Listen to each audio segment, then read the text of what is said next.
Мен Қойшығұлова Нартегүлбай қызы Ихсан орталығының теолог маманымын.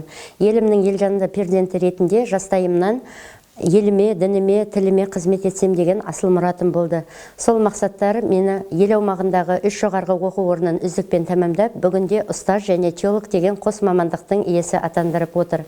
Діни қызметтік жолымды жарық ақпараттық түсіндіру орталығында, кейін аңсар ақпараттық талдау орталығында, ал бүгінгі таңда Ихсан қоғамдық бірлестігі және Қазақстан мұсылмандары діни басқармасына қарасты Бақытжан мешітінің ұстазы ретінде жалғастырып келемін. Әрине, менің мамандығым, менің мақтанышым. Ұстаздық етуді, дінге қызмет етуді Алладан келген үлкен сый, әрі құнды нығмет деп білемін.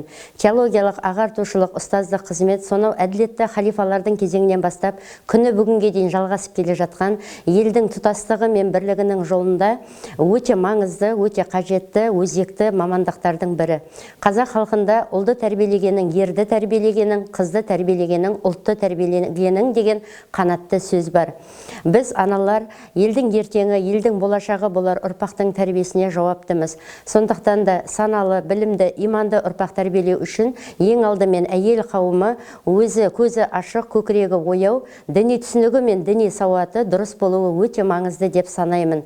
Әрбір қазақ анасы ұрпағына асыл дініміз бен салт дәстүрімізді үйретіп, ұлттық құндылықтарымызды сіңіріп, жат ағымдардан сақтау үшін өзі де үнемі үздіксіз толғалық дамуда, ізденісте, ілім алуда болуы қажет. Осы мақсаттарды алға қойған мен әйел жамағатына арнап, әріптес ұстаздармен бірге көптеген мәдени, рухани шаралар, спорттық ойындар, зияткерлік сайыстар, қоғамға бейімдеу секілді іс-шараларды атқарып келеміз. Бірнешеуін атап өтсек, дін мен дәстүрді дәріптейтін бабалар дәстүрі бізге аманат, абысын тату болса, қызым саған айтамын деген іс-шараларда әйел жамағаты көптеген салт дәстүрлерімізге қанығып, ақпараттар мен ілімдер алып, ыстық ықыластарын білдіруде.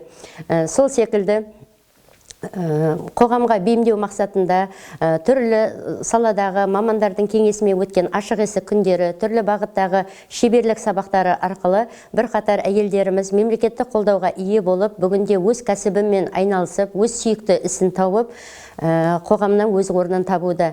Және бір бағыты жасөспірім қыз балалармен жұмыс. Жасөспірім қыз балаларға арналған зияткерлік сайыстар, шығармашылық байқаулар, спорттық ойындар, мұражайларға саяхат, сол секілді таза ауа табиғат аясындағы демалыстар арқылы ұлттық құндылықтарымызды, отбасылық құндылықтарымызды, өскелең ұрпақтың туған жерге деген махаббатын арттыра түстік. Осының нәтижесінде көптеген аналар мен қыз балалар өзара түсіністігінің, өзара қарым-қатынастың нығая түскенін айтып, бізді қуантуда. Әйел жамағатына түрлі рухани, діни уағыз насихаттар айта жүріп, өз білімді де Ихсан аңсар орталығының ұйымдастыруымен өткен түрлі семинарлар мен білім жетілдіру курстарына қатысу арқылы көтеріп келемін. Бүгінде мен Ресей Ислам университетінің магистрімін және Нұр Мүбарак университетінің ұстаздарынан жеке дәрістер алып тұрамын. Пайғамбарымыз саллаллаху алейхи уассалам, сендердің хайырларың, өзгелерге пайдалы болғандарың, сендердің абзалдарың, үйренгендерің және үйреткендерің деп бар ғұмырымды ұстаздық етуге Алланың дініне арнағым келеді.